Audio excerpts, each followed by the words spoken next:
ರಾತ್ರೋರಾತ್ರಿ ಯಾರಾದರೂ ಸ್ಟಾರ್ ಆಗ್ತಾರೆ ಅಂದರೆ ಅದು ನಮ್ಮ ಸಿನಿಮಾ ಇಂಡಸ್ಟ್ರಿಯಲ್ಲಿ ಮಾತ್ರ. ಅಲ್ಲಿ ಬಿಟ್ಟರೆ ಬೇರೆ ಬಹುಶಃ ಎಲ್ಲೂ ಸಿಗಲ್ಲ. ಈ ಸಿನಿಮಾ ಇಂಡಸ್ಟ್ರಿಯೇ ಹಾಗೆ. ಇಲ್ಲಿ ಯಾರು ಯಾವಾಗ ಏನಾಗ್ತಾರೋ ಯಾರಿಗೂ ಗೊತ್ತಿಲ್ಲ. ಅಂತೆಯೇ ಇಲ್ಲಿ ಒಂದಷ್ಟು ಇಲ್ಲ ಸಲ್ಲದ ಹೇಳಿಕೆಗಳನ್ನು ಕೊಡುವ ಮೂಲಕ ಸುದ್ದಿಯಾಗುವ ಮಂದಿಯೇ ಬಹಳಷ್ಟು ಜನ ಇಲ್ಲಿದ್ದಾರೆ. ಅಷ್ಟಕ್ಕೂ ಈ ಸಿನಿಮಾ ಇಂಡಸ್ಟ್ರಿಯಲ್ಲಿ ವಿವಾದಗಳು ಏನು ಹೊಸದೇನಲ್ಲ. ಇಲ್ಲಿ ಕೆಲವು ಸ್ಟಾರ್ಸ್ಗಳು ಮತ್ತು ಸ್ಟಾರ್ ಡೈರೆಕ್ಟರ್ಸ್ಗಳು ಆಗಾಗ ಒಂದಷ್ಟು ಮಾತಿನ ಬರದಲ್ಲಿ ಏನೇನೋ ಹೇಳುವ ಮೂಲಕ ವಿವಾದಾತ್ಮಕ ಹೇಳಿಕೆಯನ್ನು ಕೊಡ್ತಾರೆ. ಒಂದಷ್ಟು ಮಂದಿಯ ಕೆಂಗಣ್ಣಿಗೂ ಕೂಡ ಗುರಿಯಾಗ್ತಾರೆ. ಇದು ಸಹಜ ಗುಣ. ಇತ್ತೀಚೆಗೆ ತಮಿಳು ನಟ ಕಮಲ್ ಹಾಸನ್ ಕೂಡ ಅವರು ಆಡಿದ ಒಂದು ಮಾತು ಕನ್ನಡಿಗರ ಆಕ್ರೋಶಕ್ಕೆ ಗುರಿಯಾಯಿತು. ಅದೆಲ್ಲರಿಗೂ ಗೊತ್ತು. ಆಡಿದ ಆ ಒಂದೇ ಒಂದು ಮಾತು ತಮ್ಮ ಥಗ್ ಲೈಫ್ ಸಿನಿಮಾಗೂ ಕೂಡ ಕರ್ನಾಟಕ ಮಾತ್ರ ಅಲ್ಲ, ಬೇರೆ ಕಡೆ ಕೂಡ ಆ ಸಿನಿಮಾಗೆ ದೊಡ್ಡ ಪೆಟ್ಟು ಬಿದ್ದಿದ್ದು ಸುಳ್ಳಲ್ಲ. ಅಷ್ಟಾದರೂ ಕಮಲ್ ಹಾಸನ್ ಮಾತ್ರ ತಮ್ಮ ಹೇಳಿಕೆಯನ್ನು ತಪ್ಪು ಅಂತ ಅಂದ್ಕೊಳ್ಳಿಲ್ಲ. ಅವರ ಹೇಳಿಕೆಯ ವಿವಾದ ನ್ಯಾಯಾಲಯದ ಮೆಟ್ಟಿಲು ಹತ್ತಿದ್ರೂ ಕೂಡ ಅವರು ಕ್ಯಾರೆ ಅಂತ ಹೇಳಿಲ್ಲ. ಸದ್ಯ ಮುಂದೊಂದು ದಿನ ಕಮಲ್ ಹಾಸನ್ ಒಂದು ದೊಡ್ಡ ನಷ್ಟ ಅನುಭವಿಸ್ತಾರೆ ಅನ್ನೋ ಮಾತು ಈಗ ಎಲ್ಲ ಕಡೆ ಹರಿದಾಡ್ತಾ ಇದೆ. ಅದು ಬಿಡಿ, ಕಮಲ್ ಹಾಸನ್ ಆಯಿತು. ಈಗ ನಿರ್ದೇಶಕ RGV ಅವರ ಸರದಿ ಅಂತಲೇ ಹೇಳ್ಬೋದು. ರಾಮ್ ಗೋಪಾಲ್ ವರ್ಮಾ ಆಗಾಗ ಒಂದಷ್ಟು ಮಾತುಗಳನ್ನು ಆಡ್ತಾರೆ. ಆ ಮಾತುಗಳ ಮೂಲಕ ಎಲ್ಲರ ಕೆಂಗಣ್ಣಿಗೂ ಕೂಡ ಅವರು ಗುರಿ ಆಗ್ತಲೇ ಇದ್ದಾರೆ.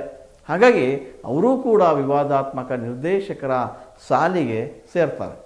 ಆಗಾಗ RGV ತಮ್ಮ ಮನಸ್ಸಿಗೆ ಬಂದ ಮಾತನ್ನು ಹೇಳುವ ಮೂಲಕ ನಿಂದನೆಗೆ ಗುರಿ ಆಗ್ತಾನೇ ಇದ್ದಾರೆ. ಈಗ ಮತ್ತೊಮ್ಮೆ ಕನ್ನಡಿಗರ ಆಕ್ರೋಶಕ್ಕೂ ಅವರು ಕಾರಣ ಆಗಿದ್ದಾರೆ ಅನ್ನೋದಿದೆಯಲ್ಲ, ಅದು ಬಹಳ ವಿಶೇಷ. ಇಷ್ಟಕ್ಕೂ RGV ಹಾಡಿದಂಥ ಮಾತು ಏನು, ಅವರ ಮಾತುಗಳನ್ನು ಯಾರು ಅಷ್ಟೊಂದು ಸೀರಿಯಸ್ ಆಗಿ ತೆಗೆದುಕೊಳ್ಳಲ್ಲ. ಆದರೆ ಅವರ ಮಾತು ಒಂದು ರೀತಿ ಹುಚ್ಚುತನದ ಪರಮಾವಧಿಯಾಗಿರುತ್ತೆ. ಹಾಗಂದ್ರೂ ಕೂಡ ಅದು ತಪ್ಪಿಲ್ಲ.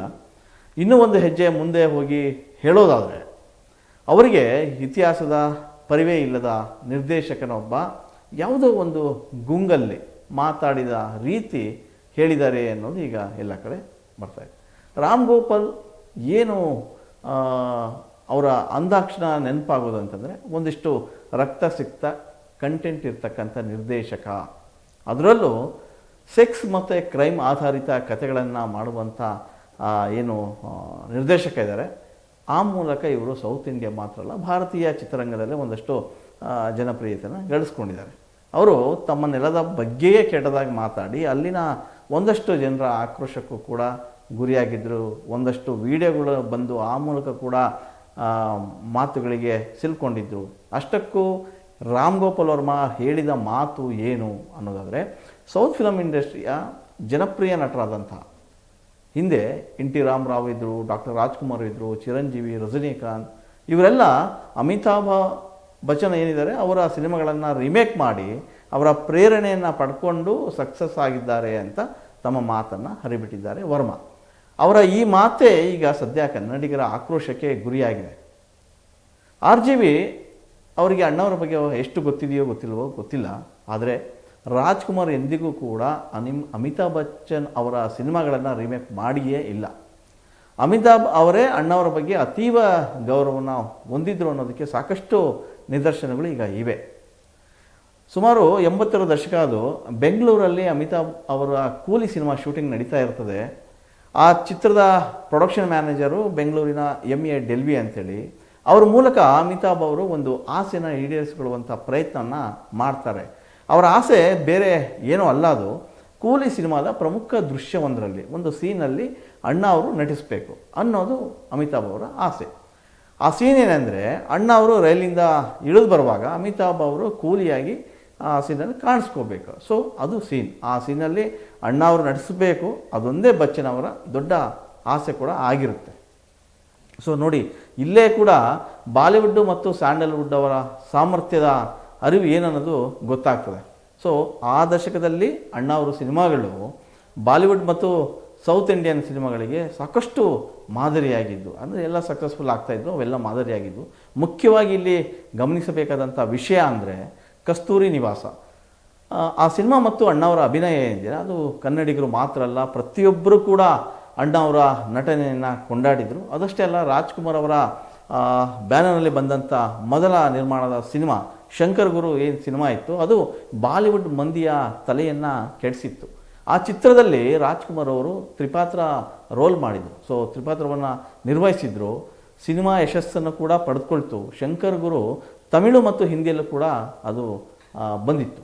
ಸ್ವತಃ ಅಮಿತಾಬ್ ಅವರು ಆ ಸಿನಿಮಾದಲ್ಲೂ ಕೂಡ ನಟಿಸಿದರು. ಆ ಸಿನಿಮಾದ ಹೆಸರೇ ಮಹಾನ್. ಆದರೆ ಮಹಾನ್ ಸಿನಿಮಾ ಹಿಟ್ ಆಗಲಿಲ್ಲ. ಶಂಕರ್ ಗುರು ಕನ್ನಡದ ಮಟ್ಟಿಗೆ ಎವರ್ಗ್ರೀನ್ ಸಿನಿಮಾ ಅನ್ನೋದು ಎಲ್ರಿಗೂ ಗೊತ್ತು. ಇವತ್ತಿಗೂ ಆ ಸಿನಿಮಾ ಬಗ್ಗೆ ಎಲ್ಲರೂ ಕೂಡ ಮಾತಾಡ್ತಾರೆ. ಆದರೆ ದಕ್ಷಿಣ ಭಾರತ ಚಿತ್ರರಂಗದ ನಟರು ಬಾಲಿವುಡ್ ಸಿನಿಮಾಗಳಿರಲಿ ಅಥವಾ ಅಮಿತಾಬ್ ಚಿತ್ರಗಳಿಂದ ಪ್ರೇರಣೆ ಹೊಂದಿದ್ರು ಅನ್ನೋ ಏನು ರಾಮ್ ಗೋಪಾಲ್ ವರ್ಮಾ ಅವರ ಮಾತಿದೆಯಲ್ಲ, ಅವರಿಗೆ ಬಹುಶಃ ಸರಿಯಾಗಿ ಸಿನಿಮಾ ರಂಗದ ಇತಿಹಾಸ ತಿಳಿದಂತಿಲ್ಲ.